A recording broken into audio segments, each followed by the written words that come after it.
ትውልድ እያሳጣን ያለው ቲክቶክ ትውልድ ጠፋ። ትውልድ ወዴት እየሄደ ነው? ሀገር እንዴት ልትሆን ነው? አሁን ላይ ቲክቶከርና ዩቲዩበር ለመሆን እንጂ ዶክተርና ወታደር ለመሆን የሚጥር አንድም ወጣት አታዩም። ትምህርቶች ቀዝቅዘዋል። ማንበብማ ተረስቷል። ላይብራሪዎች የቲክቶከሮች ሙያ ከሆኑ ሰንብቷል። ወዴት እያመራን ነው? እረ ትውልድ ጠፋ የሚለው ብዙዎች የሚያሰሙት ሮሮ ነው። ወላጆች ስማርት ስልክና ስማርት ቲቪ መዝጋት ጀምረዋል። ትውልድ እየጠፋ ነው። ማንበብ ቀርቶ መራመድ ትቷል። ሰው መተቸትና መሰዳደብ እንጂ ሶሻል ሚዲያ ላይ መለጠፍና ሳቁንም ገበናውንም ማጋለጥ እንጂ ማንነትና ስርዓቱን ጠብቆ ልጅ ማሳደግ ከተወ ሰነባብቷል። ህፃናት የቲክቶክ ገንዘብ መሸቂያ መሆን ጀምረዋል። በህፃናት ልብ በህፃናት ፍቅር የሚሞተው የኢትዮጵያውያን ስነ ልቦና ህፃናትን እንደ ቲክቶክ ገንዘብ መሳቢያ አድርገን መጠቀም ከጀመርን ቆይተናል። ወዴት እያመራን ነው? ትውልድ እያጣን ነው። ይህ መርማሪው ሚዲያ ነው። አብራችሁን ስትቆዩ በዛሬው ዕለት ትላንት የተከናወነውን የቲክቶክ ክሬቲቭ አዋርድንና ትውልዳችን ወዴት እንደሆነ የሚያሳየውን አመላካች እናስቃኛችኋለን። ሰናይ ቆይታ ይሁንላችሁ። በዲጂታል ሚዲያ ተጽዕኖ የተነሳ ኢትዮጵያ ማንነቷን እያጣች ያለች ውብ ሀገር ሆናለች። ዲጂታል ሚዲያ ባህላዊ የማንነት እሴቶችን እየሸረሸረ ገመናችንን ለዓለም እያጋለጠ ብሔራዊ ማንነትን እያጠፋ እያጠነከረብን የመግለጫ መድረኮችን እየከፈተ እዚህ አድርሶናል። ኢትዮጵያ የተከበረች ሀገር ነበረች። የሰው ዘር መገኛና የነጻነት ተምሳሌት ሉሲን እንደ ድንቅነሽ የተገኘችበትና የሰው ልጅ ታሪክ የጀመረባት ምድር ነች። በአፍሪካ ቅኝ ግዛት ያልተገዛች በአድዋ ጦርነት የአውሮፓን ወራሪ ኃይል ያሸነፈችና ለጥቁር ሕዝቦች ሁሉ የነጻነት ተምሳሌት የሆነች ሀገር ነበረች።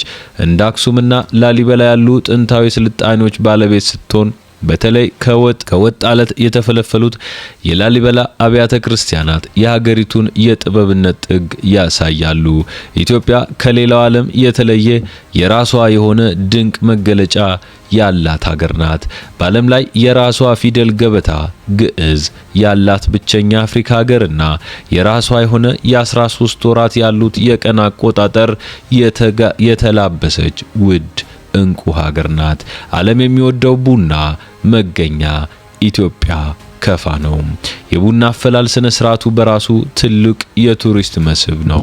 እንደ እንጀራና ዶሮ ወጥ ያሉ ምግቦች በዓለም አቀፍ ደረጃ ተወዳጅ እየሆኑ መጥተዋል። ከራስ ዳሽን ተራራ እስከ አፋር ዳሎል ያለው የመሬት አቀማመጥ ልዩነት ብቻ አስደናቂ ነው። የአባይ ወንዝ ወይም ብሉ ናይል መነሻና የታላቁ ሪፍት ቫሊ መገኛም ነበረች። አፍሪካ ህብረትን የመሰሉ ትላልቅ የዲፕሎማሲ ማዕከል መቀመጫ እንደመሆኗ የአፍሪካ የፖለቲካ መዲና ነች። ምንም እንኳ ፈተናዎች ቢበዙም በፍጥነት እያደገ ያለው ኢኮኖሚዋና ወጣት የሰው ኃይል ያላት ሀገር ናት። የኢትዮጵያ አየር መንገድ ደግሞ በአፍሪካ ስኬታማና ትልቁ የአየር መንገድ መሆኑ የሀገሪቱን አቅም ያሳያል። ኢትዮጵያ ያለፈው ታሪኳ የሚያኮራ፣ አሁን ያለችበት ሁኔታ በተስፋና በፈተና የተሞላ፣ ወደፊት ደግሞ ትልቅ የመበልጸግ አቅም ያላት ውብ ሀገር ናት። ታዲያ ዛሬ ላይ ትውልዷ ወዴት እየሄደ ነው? እስከዛሬ ደግፈውና አቅፈው ያስረከቡን አባቶቻችን አሁን የሉም። አሁን ተረክቦ አገሪቷን ያዛት ይህ ትውልድ ወዴት ወስዶ ይጥላት ይሆን? ያሽቀነጥራት ወይንስ ተንከባክቧ ኑሮ ለሚመጣው ትውልድ ያስተላልፋት ይሆን የሚለው የብዙዎቻችን ጥያቄ ነው። ይህ በእንዲህ እንዳለ ታዲያ ዲጂታል ሚዲያ የሚባል ደንቀራ ከፊት ለፊታችን ተደቅኗል። ቲክቶክ እና ዩቲዩብ ሶሻል ሚዲያው ሁሉም ከፊት ለፊታችን ፈተና ሆነው ቆሟል። አብዛኞቹ ከማንበብና ከመረዳት ይልቅ ከመማርና ነገሮችን ከመመራመር ይልቅ በቀላሉ ወደ ሶሻል ሚዲያው አቅንተው ነገሮችን ማድረግ ይቀላቸዋል። ቤተሰቦች ልጆቻቸውን መቆጣጠር አቅቷቸዋል። ልጆች ማንበብና ትምህርት ቤት መሄድን እየረገሙ ነው። አሁን ሁሉም ነገር ቀላል ሆኗል።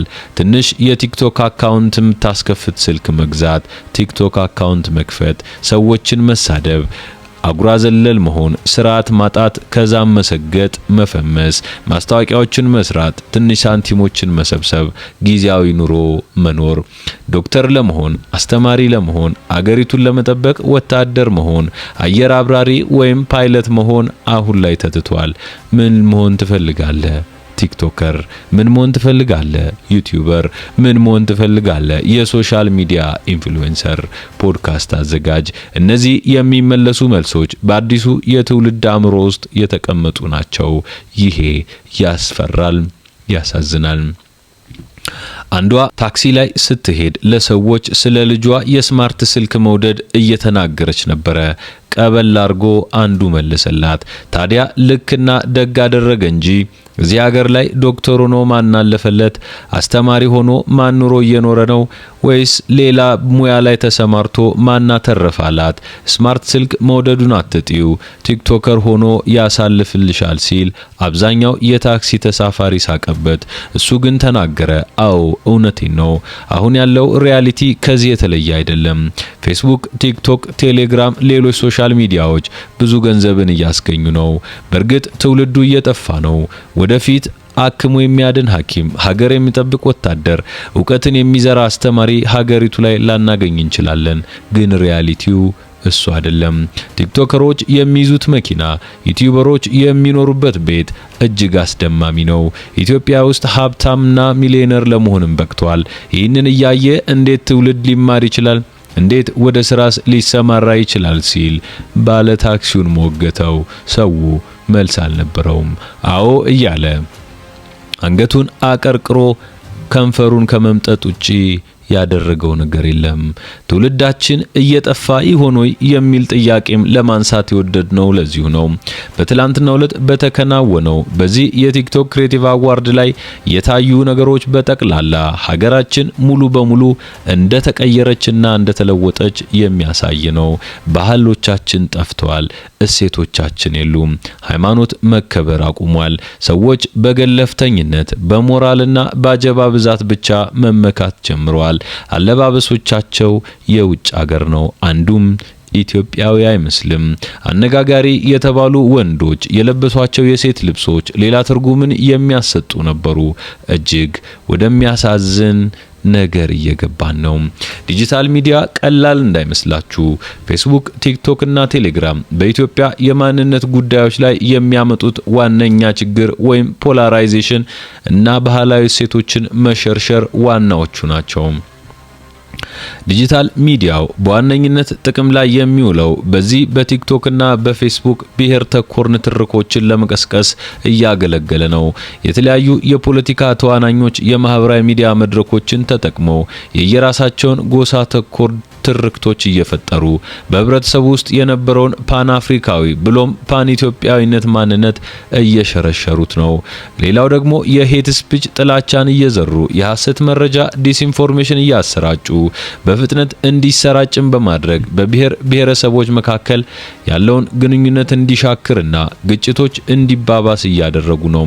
በተለይም ወጣቶች የምዕራባውያንና ሌሎች የውጭ ባህሎችን በፍጥነት እየተቀበሉ በማድረግ የሀገር ውስጥ የሆኑ እንደ አክብሮት፣ ጨዋነትና ቤተሰባዊ ትስስር ያሉ ባህላዊ ሴቶቻችን ላይ አሉታዊ መሸርሸርን እያከናወነ ነው። ኢትዮጵያ ለረጅም ጊዜ በቃል ነክ ባህል ወይም ኦራል ከልቸር የምትመራ ሀገር ነበረች። በዲጂታል ዘመን ግን የእውነት ምንጭና የመረጃ አጣሪ የነበሩት ባህላዊ የሀገር ሽማግሌዎች ወይም የሃይማኖት አባቶች ድምጽ በዲጂታል መድረኩ ላይ አይሰማም። ማንኛውም አይነት መረጃ ያለ መጠየቅ የመቀበል አደጋን አምጥቷል። ዲጂታል ሚዲያው እነዚህን ሁሉ ክፋቶችና ተንኮሎችን እያሰራጨ ስጋቶችንም አገራችን ላይ ደቅኖ ታይቷል። ነገር ግን ጥሩ ነገር የለውም ማለት ደግሞ አይደለም። ይህንን ማኔጅ ማድረግና ለጥሩ ነገር መጠቀም የአብዛኛው ሰው ኃላፊነት ቢሆንም ይህ ግን ሲደረግ አይታይም። ዲጂታል ሚዲያ የኢትዮጵያ ማንነት ከመጉዳት ይልቅ ለማስተዋወቅና ለመጠበቅ ትልቅ አቅም ነበረው። ተጠቃሚ ቢኖርና አእምሮ ያለው አሰላሳይ ሰው ቢመጣ እነዚህ ነገሮች ነገሮች ከማድረግ ወደ ኋላ አይልም ነበር። ፈጣሪዎች ሆይ ወይም ክሬተሮች እንደ ቲክቶክ እና ዩቲዩብ ባሉ መድረኮች የኢትዮጵያን ባህል፣ ጭፈራ፣ ምግቦችና ታሪክ ቋንቋዎችን በበርካታ የሀገር ውስጥ ቋንቋዎች በማስተላለፍ ላይ ትገኛላችሁ። ይህ ደግሞ ወጣቱ ትውልድ የራሱን ቋንቋ በዲጂታል መንገድም እንዲጠቀም ሊያበረታታው ይችላል። በውጭ የሚኖሩ የኢትዮጵያውያን ዲጂታል ሚዲያ በመጠቀም ከትውልድ ሀገራቸው ጋር ያላቸውን ትስስር ሲያጠናክሩ ስለ ማንነታቸው እንዲወያዩ አስችሏቸዋል። ነገር ግን የዲጂታል ሚዲያው ተጽዕኖ በኢትዮጵያ ማንነት ላይ ያለው የሚናቅ ሚና አይደለምና ነው። ስለዚህ አጠቃቀሙ አሁንም ስጋት ላይ ጥሎናል። ችግሩ ያለው በመድረኩ ላይ አይደለም፣ በአጠቃቀሙ ላይ ነው። ለመጠቀም ደግሞ አእምሯችን በዛ ልክ በስሏል ወይ የሚለው ትልቅ ጥያቄ ነው። ተዋናዮቹ ቴክኖሎጂውን ለጠባብ የቡድን ጥቅምና ለመከፋፈል ሲጠቀሙበት ማንነትን የመጉዳት አቅሙ ባህልን እየሸረሸረ በህፃናት አእምሮ ላይ የሚያሳድረውን ተጽዕኖ ካያችሁት ደግሞ እረ ባልተፈጠረ የሚያስብል ፕላትፎርም እየሆነ መጥቷል። በትላንትናው ዕለት የተለያዩ አብይ ጉዳዮች በኢትዮጵያ ላይ ተከናውነዋል። አንደኛው ይህ የቲክቶክ ክሬቲቭ አዋርድ ነበረ። ሌላኛው የብልጽግናን ስልጠና በመደመር ፍልስፍና ሲሰጡ የነበሩት በፋና ብሮድካስቲንግ ኮርፖሬት ሲተላለፍ የነበረው የጠቅላይ ሚኒስትሩ መልእክት ነው። ሌላው ደግሞ የኢትዮጵያ ጥራት ሽልማት ክቡር ፕሬዝዳንቱ የበላይ ጠባቂ የሆኑበትና የተገኙበት መድረክ ነበረ። ለመሆኑ እነዚህ ሶስት ነገሮች ትውልዱን ከየት ወዴት እየሄደ እንደሆነ ያሳዩናልና ዘርዘር አድርገን እናስቃኛችሁ። ቲክቶክና የኢትዮጵያ ፖለቲካ የአዲስ ዘመን ጅማሮ ምልክት ሲል የፓርላማ ተመራጩ ዶክተር ደሳለኝ ጫኔ ያጋራውን እይታ እጅግ ጠቃሚ ስለሆነ እናሳያቸዋለን። በትላንትናው ምሽት በሀገሪቱ ከተናወኑ ሶስት ዋና ዋና ክስተቶች በኋላ በኢትዮጵያ ፖለቲካ አዲስ እውነታ ሪያሊቲ መፈጠሩ የአዲስ ዘመን ጅማሮ መባቻ ምልክት መሆኑ በግልጽ ታይቷል። በመጀመሪያም ሁነቶችን ጠቅሼ ስለ ትዝብቴና ምልከታዬ ልናገር ሲል ዶክተር ደሳለኝ ጫኔ ቀጠለም። የኢትዮጵያ የጥራት ሽልማት ኢትዮጵያን ኳሊቲ አዋርድ ክቡር ፕሬዝዳንቱ የበላይ ጠባቂ የሆኑበትና የተገኙበት መድረክ ክቡር ጠቅላይ ሚኒስትሩ የተገኙበት ለፓርቲያቸው ከፍተኛ መሪዎች የአገሪቱ አስተዳዳሪዎች የሰጡት ከፍተኛ ስልጠና ሁለተኛው ነው። ሶስተኛው የቲክቶክ ፈጠራ ሽልማት ቲክቶክ ክሬቲቭ አዋርድስ። ከዚህ በኋላ የሚሰጡ ሐሳቦች በሙሉ የዶክተር ደሳለኝ ናቸው። በተለመደው ምክንያታዊ ካሰብ ነው አብዛኛው ትኩረት የሀገርን ኢኮኖሚና የፖለቲካ ጣፋንታ ከሚነኩት እንደ ጥራት ሽልማቱ ወይም የአመራር ስልጠናው ላይ መሆን ይጠበቅበት ነበር።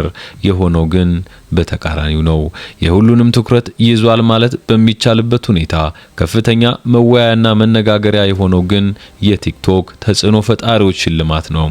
ቀዳሚዎቹ ሁለቱ ክስተቶች ከሞላ ጎደል ከህዝብ እይታ ትኩረትና መነጋገሪያ ለመሆን ሳይችሉ አለፉ። ይህ ክስተት ስለሚቀጥለው የኢትዮጵያ ፖለቲካና ወደፊት ስለሚደረጉ የምርጫ ቅስቀሳዎች ሁለት ግልጽ መልእክቶችን ያስተላለፈ ነው። አዲሱ የዲጂታል ትውልድ ኃይል የቲክቶክ ሽልማት ያገኘው ከፍተኛ ትኩረትና ተወዳጅነት የሚያሳየው በአርቲስት ቲቪ በቀጥታ እንዲሁም በዩቲዩብ እና ቲክቶክ በመቶ ሺዎች ላይቭ ስትሪም ተከታታይ ማግኘቱ የሚነግረን ነገር ቢኖር በርካታ ኢትዮጵያውያን በተለይም ወጣቱ ትውልድ ካሁን በኋላ በይፋዊ የመንግስት ወይም የድርጅት ዜናዎችና ዘገባዎች እየተማረከ አለመሆኑን ነው። ለአዲሱ የኢትዮጵያ ዲጂታል ትውልድ በእነዚህ ሚዲያዎች የሚተላለፉ ይዘቶችና አቀራረባቸው ሳቢና ማራኪ እየሆኑለት አይደለም። ይልቁንም በግል በአስቂኝ በአዝናኝና በቀላሉ ከወጣቶች ጋር ሊዛመዱና ሊዋሃዱ የሚችሉ የዲጂታል ይዘቶች ወይም ኮንተንትስ ላይ ትኩረትን አድርጓል ማለት ይቻላል። የቀደመው ዘመን አሰልችና ረጃጅም የሜንስትሪም ሚዲያ ትንታኔዎች፣ ዲስኩሮችና ረጃጅም ቃለ መጠይቆች አድማጭ እየቀራቸው መምጣቱን ይሄም የአንድ ነባር ባህል እየተለወጠ መምጣቱ ማሳያ ነው። ዓለም አቀፍ ክስተትም ሆኗል። መጪው ዘመን ደግሞ እንደ ሀገር ፈጣን፣ አጭር፣ ቀልብ የሚስብ የቲክቶክ ቪዲዮ ወይም ተደማጭነት ያለው ቲክቶከር ኢንፍሉዌንሰር በሚያሰራጨው መልእክት ይበልጥ ተጽዕኖ መፍጠር የሚቻልበት ዘመን ጅማሮ ላይ መሆናችንን በግልጽ አመላክቶኛል ይላሉ ዶክተሩም። ይህ አዲስ ለውጥ ለኢትዮጵያ ፖለቲከኞች እንድምታው ብዙ ነው። የፖለቲካ መልእክት ወይም የምርጫ ቅስቀሳን ወይም ደግሞ ተቃውሞና ድጋፍን ለማድረስ የተለመደውን የሜንስትሪም ሚዲያ ወይም በፌስቡክ ረጃጅም ጽሁፎችን በመጠቀም በተለመደው ተግባቦት መንገድ መከተል ብቻ የሚተላለፍ መልእክት የመሰማት እድሉ በከፍተኛ ደረጃ ጠቧል። ትላልቅ የፖለቲካ ስብሰባዎችና በመንግስት ሚዲያ የሚተላለፉ ረጅም ንግግሮች ያለ አድማጭ ወይም ተመልካች እየቀሩ እንደሆነ ለማየት የአንድ ቲክቶከርን አጭር ቪዲዮና የሀገራችንን ልሂቃን በሜንስትሪም ሚዲያ የሚያስተላልፏቸውን ትንታኔዎች የሚያገኙትን ተመልካች መጠን፣ ትኩረት፣ ወጣቶችን የመሳብ አቅምና ውይይት የመቀስቀስ ኃይላቸውን መዳሰስ ብቻ ይበቃል። በሌሎች ሀገሮች እንደተመለከትነው በኢትዮጵያ የጄንዚ ትውልድ በማህበራዊ ሚዲያ ከፍተኛ ተጽዕኖ መፍጠር መቻሉን በየቀኑ ከምናያቸው የማህበራዊ ሚዲያ እንቅስቃሴዎች በቀላሉ መረዳት ይቻላል። የአዲሱ ዘመን የፖለቲካ ሞዴል ወይም የዞህራን ማምዳኒ መንገድ ይህንን አዲሱን ዓለም አቀፋዊ የትኩረት ለውጥ በቅርብ ጊዜ የፖለቲካ ፓርቲ የምርጫ ቅስቀሳ ዘመቻ በተግባር ያሳየው የኒውዮርኩ ከተማ ተመራጭ ከንቲባ ዞህራን ማምዳኒ ነው።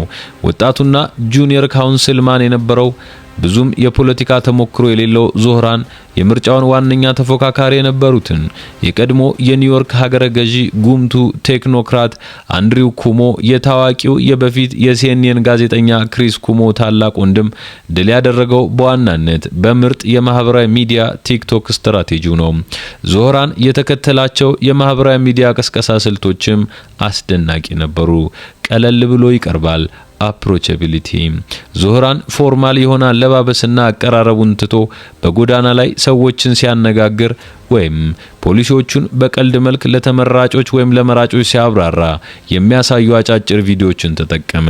ከከባድ ሚዛን ፖለቲከኛ አቀራረብ ይልቅ ወዳጅና የሰፈር ልጅ ሆኖ ብቅ አለ። እውነተኛነቱ ወይም ኦተንቲሲቲው ደግሞ በቪዲዮዎች ውስጥ ህዝብን የሚያዳምጥ በቅንነት ችግሩን መፍታት የሚፈልግና ከማህበረሰቡ ጋር በቅርበት ያለ ሰው እንደሆነ ማሳየት ቻለ። ይህ አካሄድ በቲክቶክ ተጠቃሚዎች ዘንድ እጅግ ከፍተኛ ተቀባይነትን አገኘ። መልእክትን በማዝናናት ያቀርባል።